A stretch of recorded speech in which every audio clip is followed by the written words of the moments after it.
Hello mga anak! Ayan, panibagong araw na naman para sa panibagong aralin na dapat nating matutunan sa araw na ito. Sa oras na ito, kikilalanin natin kung sino-sino nga ba ang mga tauhan ng Noli Me Tangere, ano ang kanilang simbolismo, kahalagahan, maging ang kinahinatnan sa buhay. Ngunit bago yan, may mga inihanda muna akong maikling pagsusulit bilang paunang motibasyon sa ating gawain ngayon. Handa ka na ba? Simulan na natin. Pahayag ko, kilalanin mo. Panuto, kilalanin ang mga tauhan ng Noli Me Tangere batay sa pahayag na inyong mababasa. May mga lalong dakilang bagay na dapat mong isipin ang hinaharap ay mabubuksan pa lamang para sa iyo. Sa akin ay ipipinid na. Ang dugo ng kabataan na kumukulo sa iyong mga ugat ay sing-init ng araw. Sa akin na may halos singlamig ng bangkay. Sino ako? A. Don Rafael Ibarra. B. Elias. C. Guro. Ikalawa, tingnan mo ang mahinang tangkay na iyan. Siya yumuyuko kapag umiihip ang hangin na parang ikinakanlong ang sarili. Sapagkat kung siya'y magpapakatigas sa tayo, mababakli siya at malalagas ang kanyang mga talutot. Kaya pararaanin niya ang hangin, saka siya muling tutuwid na taglay ang kanyang mga talutot. Sino ako?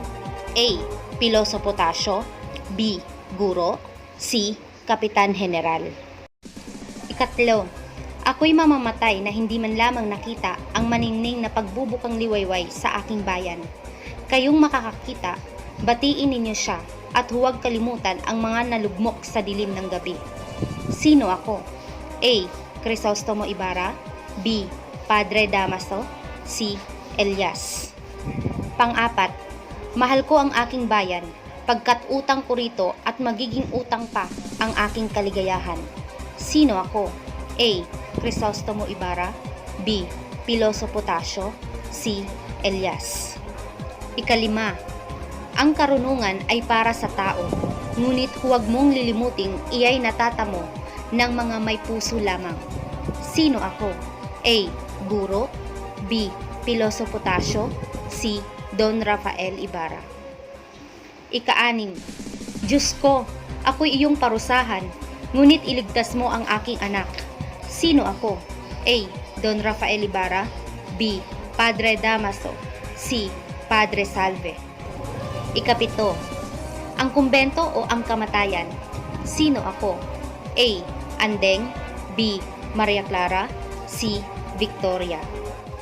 Ikawalo, hindi parang pagpapalit ng damit ang pagpapalit ng kasintahan. A. Tia Isabel. B. Kapitana Tinchang. C. Kapitan Tiago. Ikasyam, ginampanan ng bata ang papel ng matanda at ang papel naman ng matanda ang inarte ng nakababata. Sino ako? A. Don Filipo. B. Teniente Guevara. C. Kapitan Tiago. Ikasampu, ang umaga at gabi ay mga susi ko ng kaligayahan sa buhay.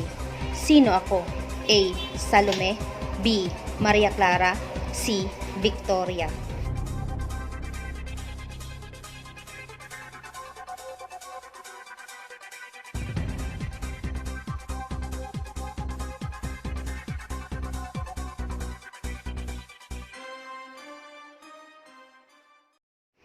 Sa ikalawang bahagi, tatalakayin naman natin ang gampanin ng mga tauhan ng Noli Me Tangere, maging kung ano ang kanilang ginagawa, kahalagahan o simbolismo, pati ang kinahinatnan sa buhay, dito lamang sa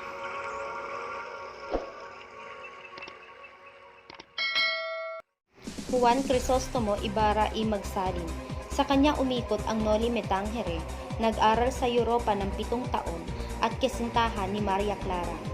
Ang kanyang simbolo, siya'y kumakatawan kay Jose Rizal na kung saan siya'y makabayan, may malasakit sa kapwa, hangad ay ang kalayaan at pagbabago.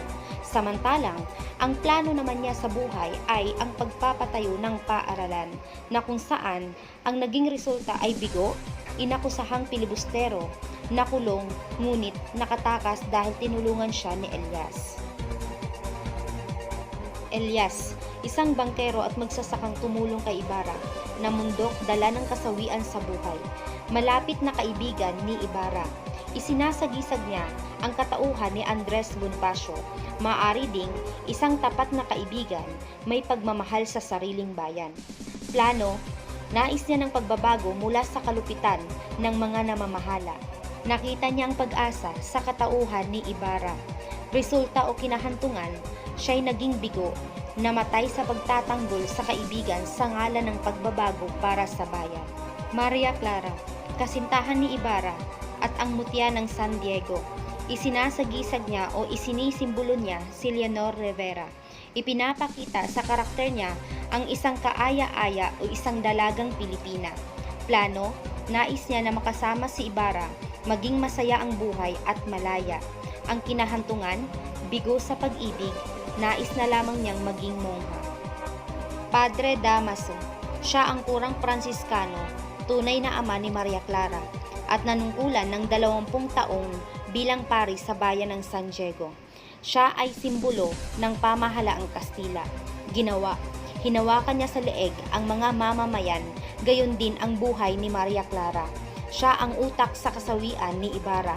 Kinahantungan, bigo, namatay sa sama ng loob.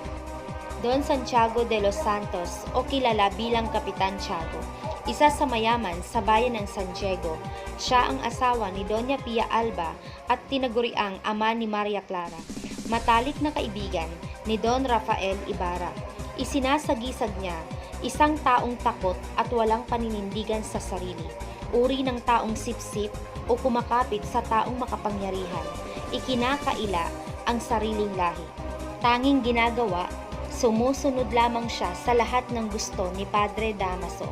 Kinahantungan sa buhay, naging pabaya sa sarili. Doña Pia Alba, masimbahing ina ni Maria Clara at asawa ni Kapitan Tiago. Isinasagisag, isa siyang inang mapagmahal. Nais na magkaroon ng anak, kaya sumunod sa payo ni Padre Damaso na magsimba o mag-ayuno o magsayaw sa Ubando, Bulacan.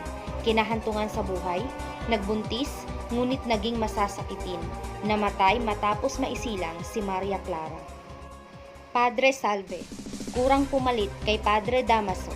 Siya ay may lihim na pagtingin kay Maria Clara. Isinasagisag o isa siyang paring mahilig mag-ayuno, ngunit sa sarili ay nasa kadiliman. Ibig sabihin, puspusan ng kasamaan. Mga ginawa, lihim na naninibugho kay Ibarra, laging sumusubaybay sa kilos ni Maria Clara. Kinahantungan sa buhay, siya ang pumalit bilang pari sa bayan ng San Diego at siya ay magpapatuloy sa El Pili. Tandaan nyo na ang paring ito ay Patpatin. Sisa, masintahing ina ni na Crispin at Basilio, inang nabaliw. Isinasagisag niya, isang inang mapagmahal sa kanyang asawa, lalo na sa kanyang mga anak. Siya'y nagtitiis o martir. Kinaya ang lahat ng hirap sa buhay, makumpleto lamang ang kanyang pamilya. Kinahantungan sa buhay, siya'y nabaliw dahil sa nawawala ang kanyang mga anak. Nakaranas ng kalupitan at di nagtagal siya'y namatay sa araw ng Noche Buena mismo. Basilio at Crispin, sila ang mga sakristan at ang mga anak ni Sisa. Isinasagisag nila ang isang anak na mapagmahal sa kanilang mga magulang. Si Crispin ay biktima ng maling paratang. Ang magkakapatid ay biktima ng sobrang kalupitan sa mundong ginagalawan. Ang ginawa nila, huminto sa pag-aaral upang makatulong sa kanilang ina.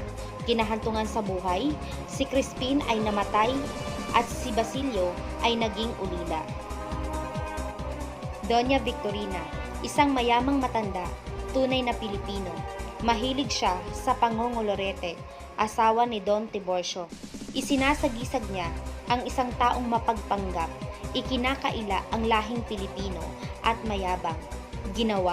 Napangasawa niya ang isang pilay at mahirap na Kastila, kumbaga no choice na siya dahil nalipasan na siya ng panahon. Kinahantungan sa buhay, nanatili at makikita sa El Pili. Don Tiburcio de Espadaña, isang matandang pilay at mahirap, ngunit tunay na Kastila. Napadpad siya sa bayan ng San Diego at napangasawa ni Doña Victorina. Isinasagisag, takot na takot siya sa kanyang asawa kaya't siya'y sunod-sunuran. Ang kanyang mga ginawa, siya'y nagpanggap na isang doktor. Dala ng kahirapan, siya'y pumayag na mapangasawa niya si Doña Victorina. Kinahantungan sa buhay, lagi siyang sinasaktan ng Doña. Doña Consolacion, dating labandera at napangasawa niya ang Alferez. Isinasagisag, isa siyang taong mapagpanggap, taong ikinakahiya ang sariling lahi at gandang-ganda sa kanyang sarili na kung saan ang katotohanan siya ay mabaho at pabaya. Ginawa, isa siya sa nagpahirap sa buhay ni Sisa. Laging magulo ang mag-asawa. Kinahantungan sa buhay, mas lalong naging pabaya dahil iniwan siya ng Alferez. Alferez, pinuno ng mga Guardia Sibil, asawa ni Doña Consolacion. Isinasagisag, siya ay leader na sa halip na siya ay mag-utos, siya ang nauutusan ng mga praile. Ginawa, isa siya sa nagpalaya kay Sisa. Laging may iringan sa pagitan ng mga praile dahil sa kapangyarihan. Kinahantungan sa buhay, tumaas ang kanyang ranggo at bumalik sa Espanya, iniwan ang kanyang asawa. Kapitan General, pinakamakapangyarihang opisyal ng Espanya sa Pilipinas. Naging kaibigan ni Ibarra.